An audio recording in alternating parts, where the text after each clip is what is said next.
Welcome to the Cinema Australia podcast with Matthew Eels.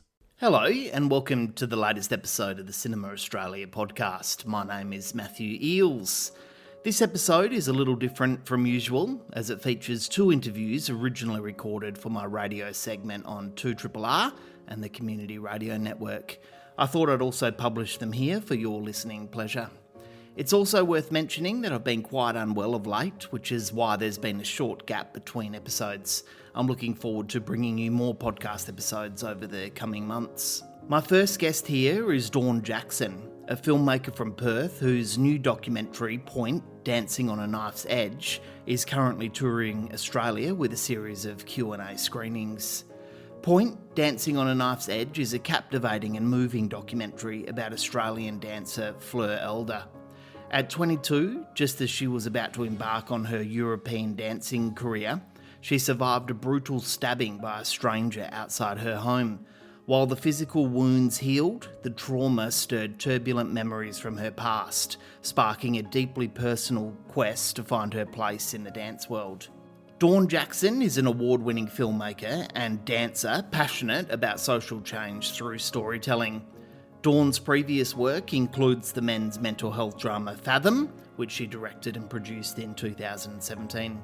Head over to cinemaaustralia.com.au for details on where and when you can see POINTE Dancing on a Knife's Edge.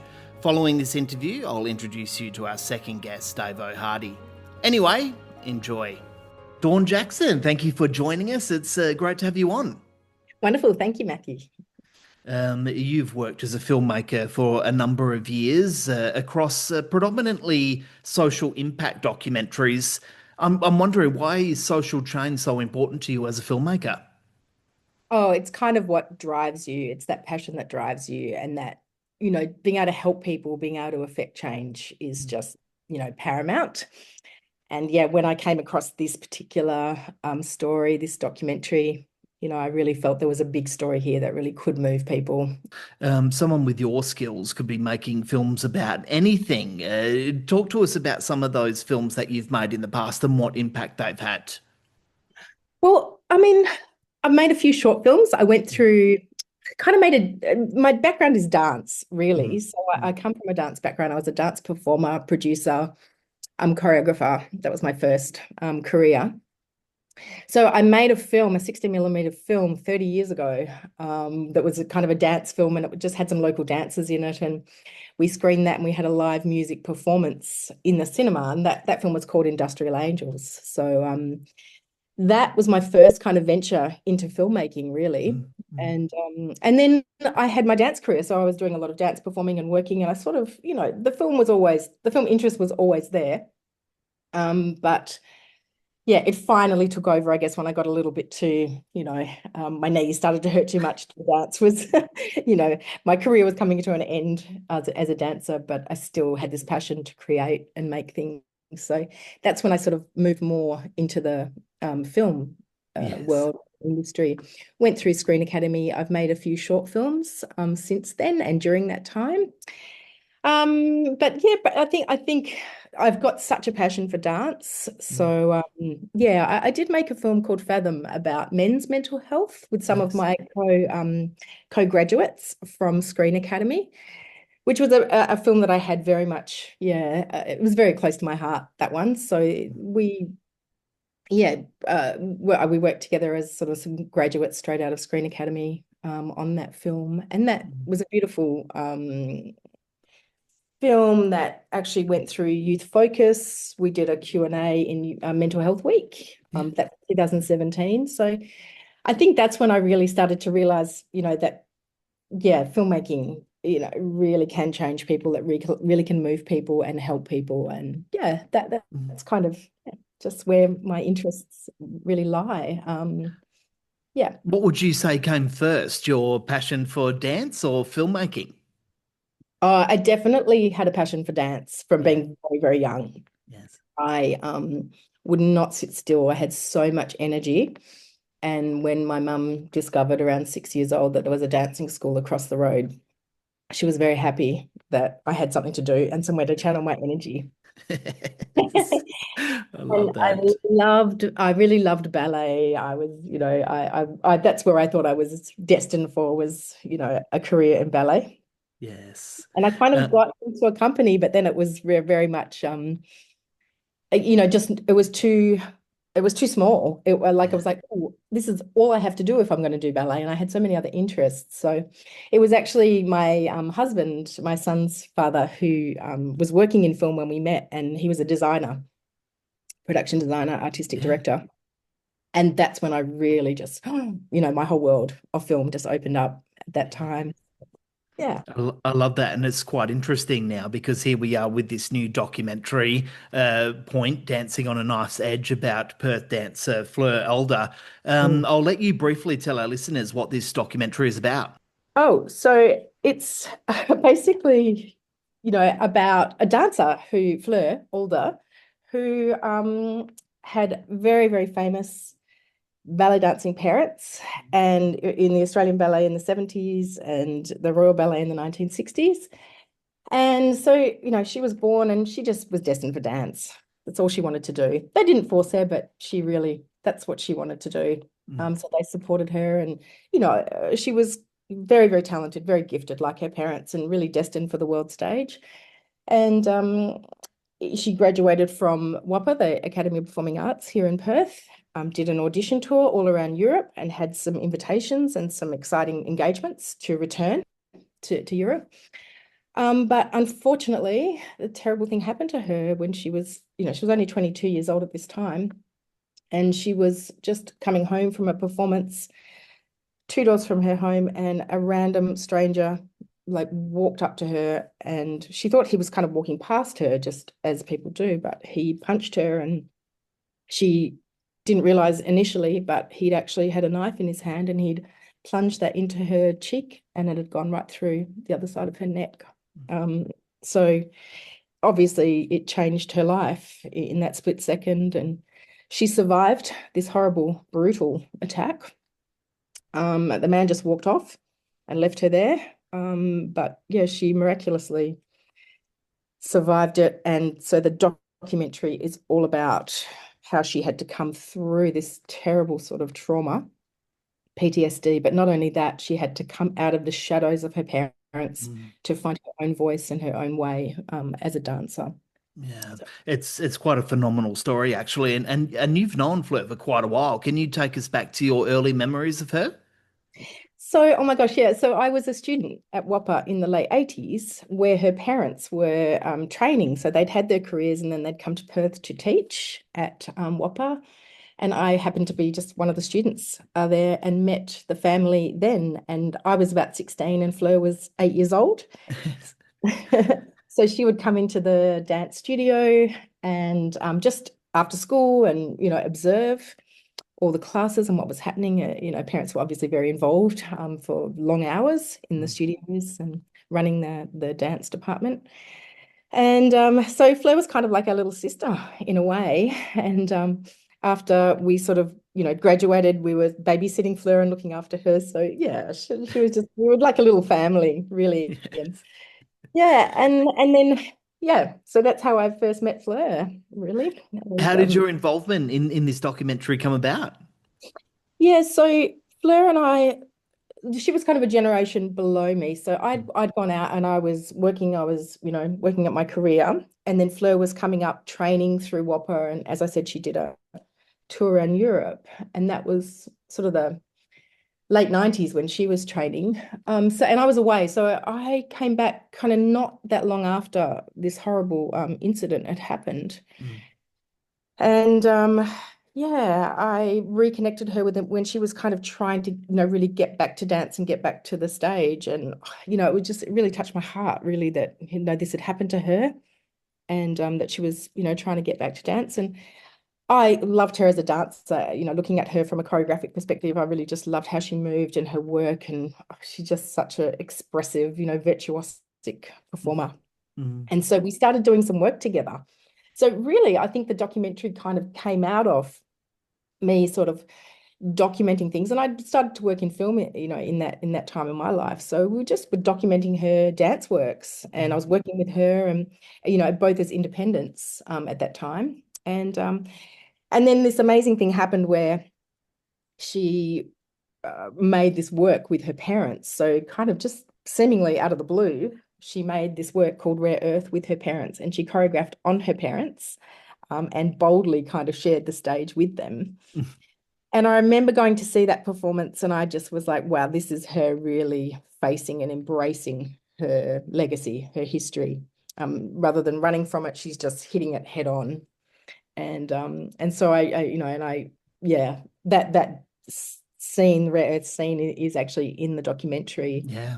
Because it was just such a pivotal time in her life where, we all come up against sort of, confronting our parents on some level. But they did it through dance, and they did it in a performance, and they did it in a very public way. Yes, And yes.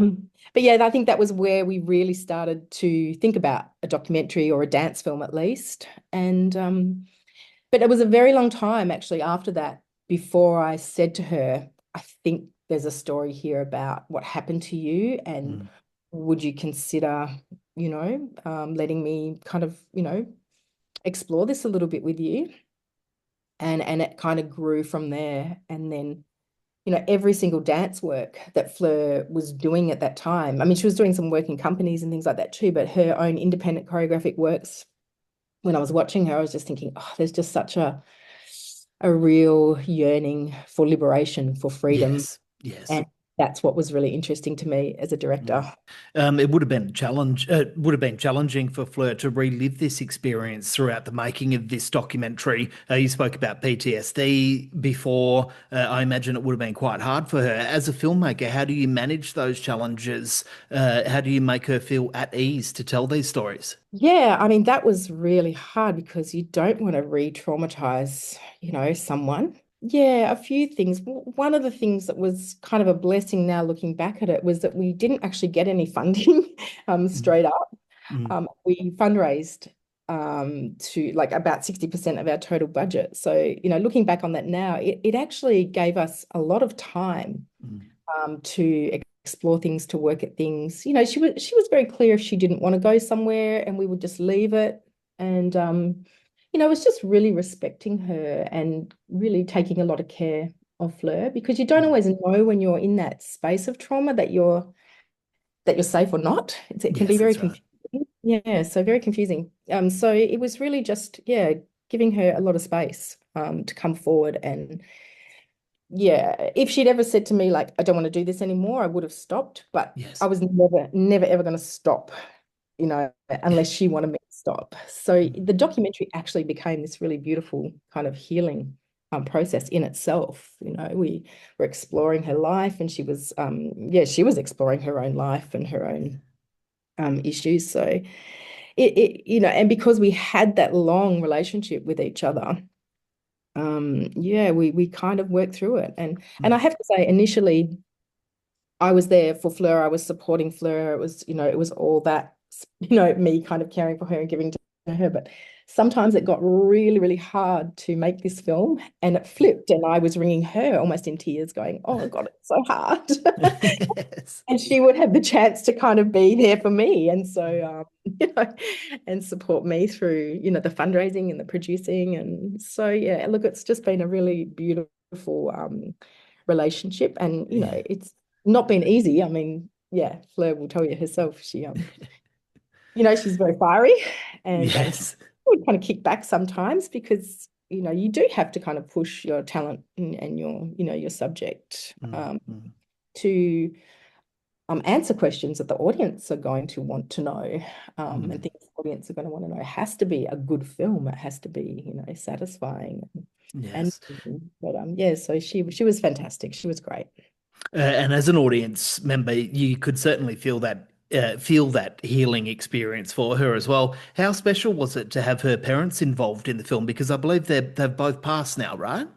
Yeah, very, very sadly, they both passed. At two kind of key moments, which we Mm.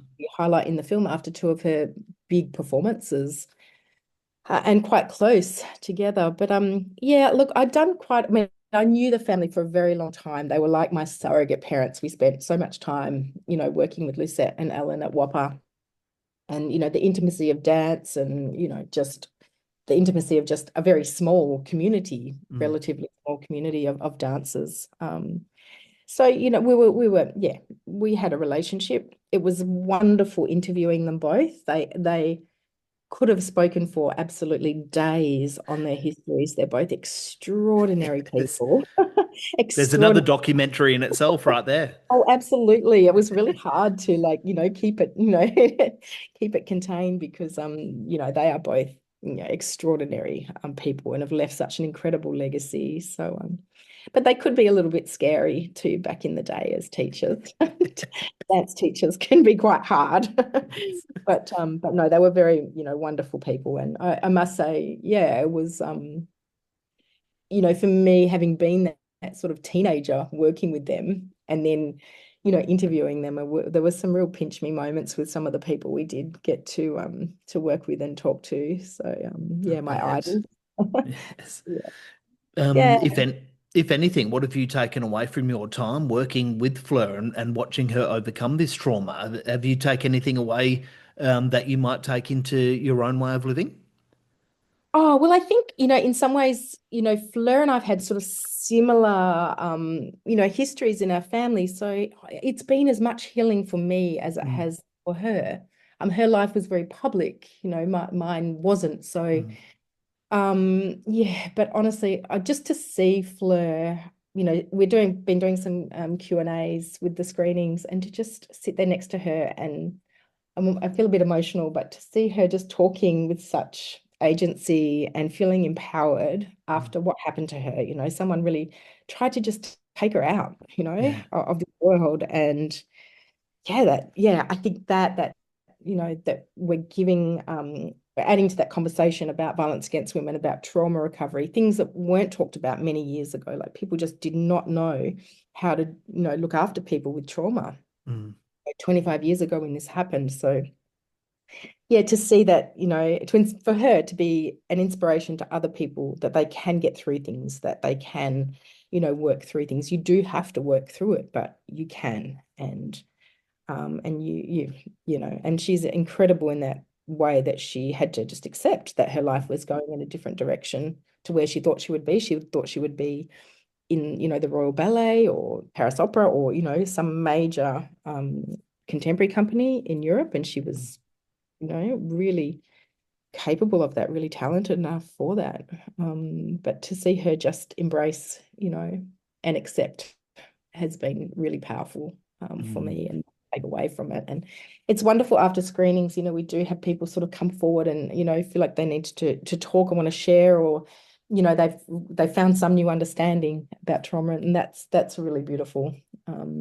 People, we need to be able to share these things and open up and, be accepted and loved for all of the things that trauma can do to us. It's not easy. So yeah. It's been quite inspirational, actually, to see the audience reaction to this film so far. And the film's set for quite an extensive tour around Australia over the coming months. Will you be attending these screenings and will you be involved?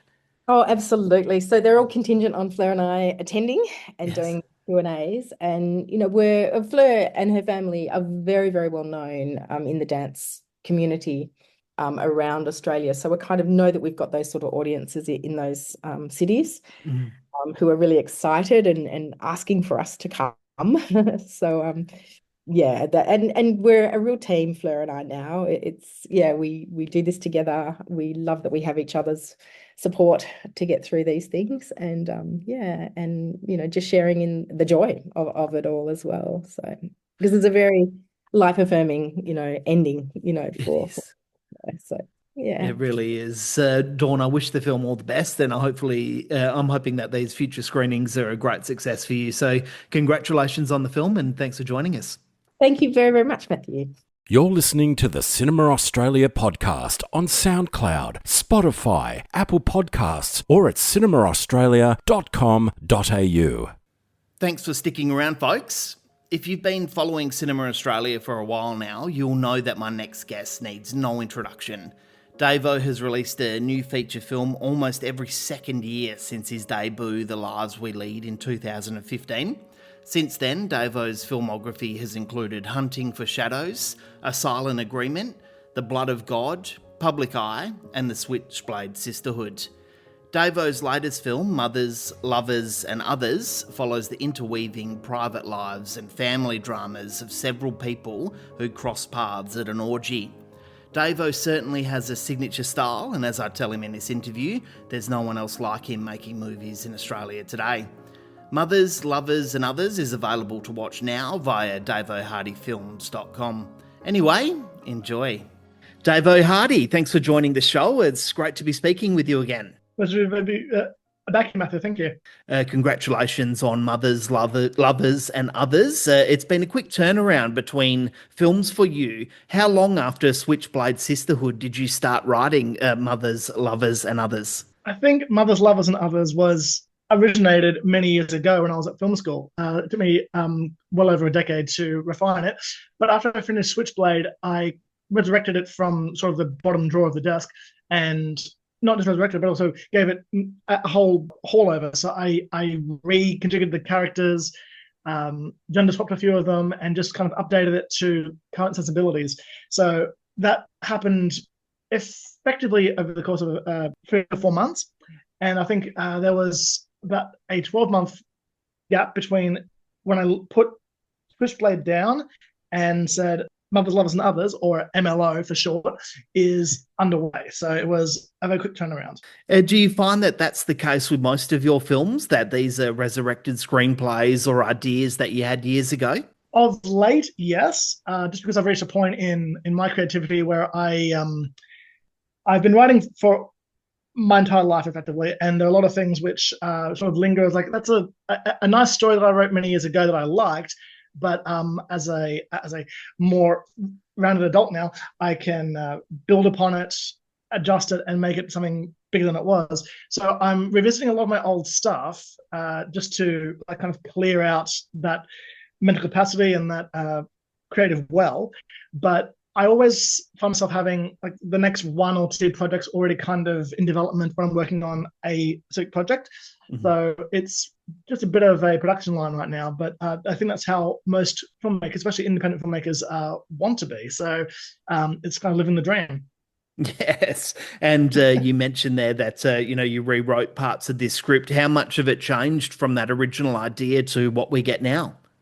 Oh, gosh. I think the original version of it, it was more centered in the home between a heterosexual couple who had been married for about 20 years and delved into swinging and kind of the bisexual orgy parties in the underbelly of their lives. But as is the another incident in MLO, one of them just reaches the point of, that's been great, it's been my life for however long, but I'm ready to outgrow it. And the partner says, not so much. So there are a few versions where it was the husband feeling that way, the wife feeling that way. And when I was putting this one together, I thought, well, there's a certain understanding within the queer community that that kind of lifestyle is just more the norm. I don't know if that's not entirely true or not, but there's just this societal expectation that queer couples screw around more, and it's just kind of like a zeitgeist in the media. So I thought, well, I'll play on that, but also bring in the fact that now that we have same-sex marriage in effectively every Western culture, and most of my contemporaries are thinking about having kids, or they have had children, or so on and so forth, how that heteronormativity is the new norm and how these things correlate. So the final version of Mothers, Lovers and Others was a bit of a social commentary where things are now that would have been years ahead of where it was 15 years ago when I first wrote the original screenplay. Yes. And I'm certainly not comparing you to the great Paul Thomas Anderson here, but MLO plays out like Magnolia, in which it focuses on many central characters whose lives intertwine throughout the film. What inspired this particular idea? I think when I was putting it together, I needed dueling voices. I needed to explore different sides of the same conversation or dilemma. So I had the archetypes, the ones who are in different areas of the spectrum of intimacy and having how they express themselves through their relationships, through their bodies, through their sexuality, and each character is sort of one quarter of this whole.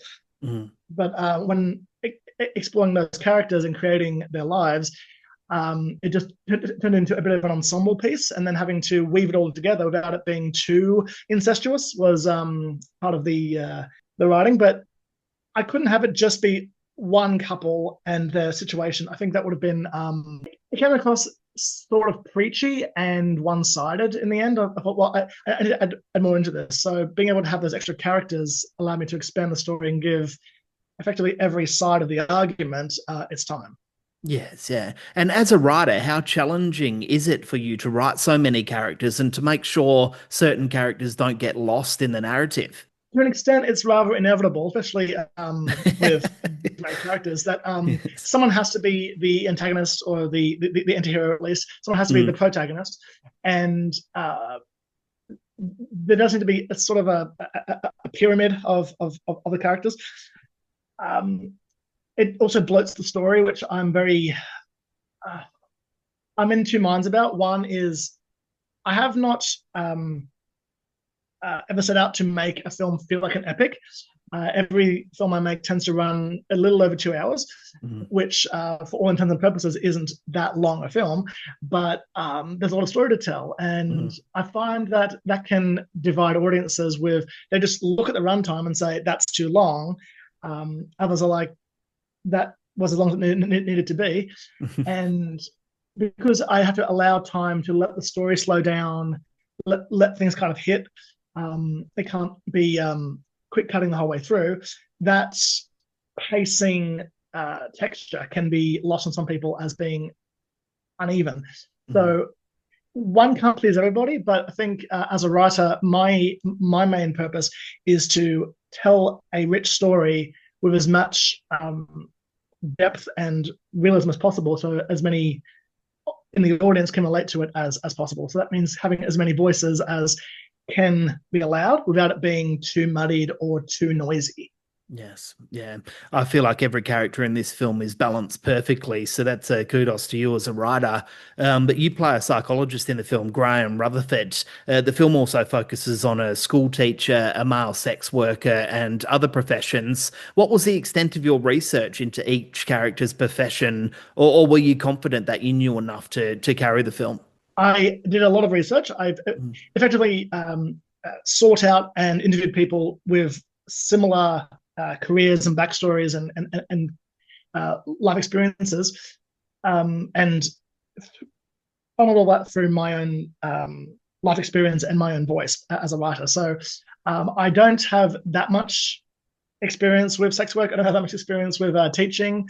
I don't have a psychology degree, but I read a lot. I talk to people a lot, and I'm really interested in people's stories and their experiences in life. I'm just kind of a sponge for all that. So piecing all this together with as much authenticity as possible was very important to me. But also, when I was putting out the feelers to people to create this story, they were very forthcoming with, well, this is my experience with the swingers lifestyle, and this is how my marriage went through this drama or other. But they were very like, make it not about me. So it was never them saying, this is my story, use it word for word. It was take this as a blueprint and build upon it, just for their own anonymity or their own sense of they're given me some material, but it's not their biography. So I was able to have a lot of creative license, which I think and I hope worked, but it also allowed me as a director and actor to have some real meaty stuff to work with. So it all worked out quite well. You've never shied away from featuring explicit sex scenes in your films. Anyone who's aware of your filmography will know that, and will know that it's actually a vital part of how you tell your stories. Do you ever worry that you're severely limiting your audience, especially in Australia, where we're still a little more conservative compared to other countries around the world? Well, I think the origin of my comfortability with that content comes from, I was exposed to a lot of foreign films growing up, and the SBS set and so on. So from my experience as a 90s kid, a 2000s kid, back in those days, our free-to-air television was very liberal. Yes. And to a great extent, my parents really didn't filter what we watched, and most of it was reading along the subtitles and so on. But it was never put in my mind that if I was to enter the filmmaking industry, that I was be limited by other people's sensibilities. So I went in with just like, this is what I can bring. This is what I'm comfortable talking about, showing, and exploring, and the audience will find me. So having been at this now for well over a decade, having made 7 feature films and a whole bunch of shorts and things, I am seeing a pattern that while the audience might not be as mainstream, there's a lot of interest and quite a big following. I was fascinated and flabbergasted at the reception that MLO got when it dropped. Not just when it was on my streaming website, but also just when it went to the festivals. It was explosive, and in the best possible way. Because my films are shown globally, they're reaching a global audience who embrace them, and they then see this as, okay, Aussie films are progressive and liberal, and that's what I can kind of bring to the industry. Is this more evolved vision? But it's also just having the permission to create what you as an individual want to create. Yes. I don't think it ever helps a writer, director, or filmmaker to be limited by somebody else's sensibilities. How does it sit with you at the moment to know that you essentially are the only filmmaker in this country making films this explicit, for lack of better words? God, am I? You are. You are. I see almost every Australian film released every year, and nobody makes films like you do. Well, I suppose on one hand, that's a positive. Finding something that only you can do in this industry is half the trouble. But also, like, it isn't just me. I've got my producing team, my crew, my post-production team, my actors. I just sort of set up this project, and people line up and they say, "Can I be a part of this? I find this fascinating. I find this intriguing. I want to be a part of this." So again, part of it is just having the permission to do something outside of what everyone else is doing. It's allowed me a certain reputation that hasn't hurt. I mean, like, publicity is good publicity. It does irk me when parts of it are isolated and shown out of context. Certain clips or scenes appear in all manner of websites, and that's, I think, just part of the world we live in. I don't condone it, but I'm also understanding that does reach more people, and they kind of go back to the, like, what is the context and the idea behind this? They then find that the film has a deep narrative with rich characters, and it's not just about the sex. So it comes from all angles. But so far, from a career standpoint, it has not been a bad choice, and I don't think it's really been anything other than my own flavor, which has served me quite well. Yeah, well said. You've taken to distributing your own films via your own website where people can stream them via VOD. How is that model working out for you? Phenomenally well. At this point, I've got into a really good groove with, I make a film, it releases on there, it makes the money back, and I put that into the next project, and it just kind of rolls into the next and the next and the next. Again, like a production line. Obviously, my films aren't massively expensive to make, but everyone on them does get paid. Everyone on them is treated as the industry standard is, and it's not like we're struggling to pull everything together at the last minute. But we are very budget conscious. We put it on the screen as much as possible. And whenever there is a technical issue or a continuity error or something that shows in the finished product, of course we're completely aware of it and we do all we can to overcome it. But that is the nature of being an independent filmmaker, is that there'll always be this slight wear and tear on the film before it comes out. Very much so. And that's part of the charm for me, is that if I was always pushing for perfection, it would just be an over polished, imperfect mess. So there's also knowing when to sort of let something go. But being an independent distributor of my own work has allowed me to engage my audience more directly, know precisely where things are doing the best and where I can improve on them. And it's also allowed me not to rely on big distributors or algorithms to determine where my stuff goes, who sees it, and for how long. So there's a bit of give and take with that whole model, but for me personally, it's worked out quite well. Yeah, and it still remains to be one of the most confusing aspects of filmmaking for a lot of independent filmmakers is the distribution of your films. A lot of filmmakers still believe that they can just call up Hoyts or Event Cinemas and say, I've made a movie, can you play it for me? It's certainly not the case. And I think that the model that you're taking could be a great blueprint for other independent filmmakers out there. So I think you're doing very well in that regards. Something that I've appreciated about all of your films is your use of original music, and this film is no exception. What can you tell us about the artists that you've used here for this film's music? I think having a filmography of films, having a portfolio, when I approach independent artists for their music and for their songwriting and so on, they can see what my work is, what it's going into, and when they watch my past films, knowing that I'm working on one now, they get an idea of what I'm asking of them. So because, for example, the theme song to MLO was an original piece, it allows them the creativity as well to just sort of have my brief outline of what I'm after, and they either write something or bring something from their back catalogue and give it to me for their own set fee.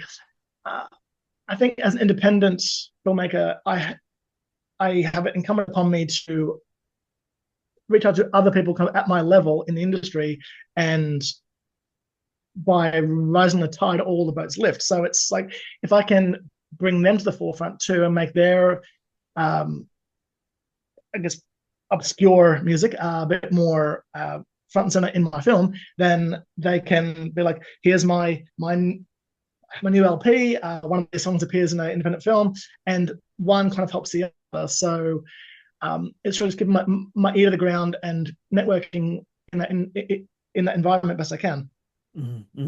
I've got one final question here for you before we wrap up, and I've got no doubt that the answer is going to be yes, but are you already thinking of your next film? Do you have anything planned?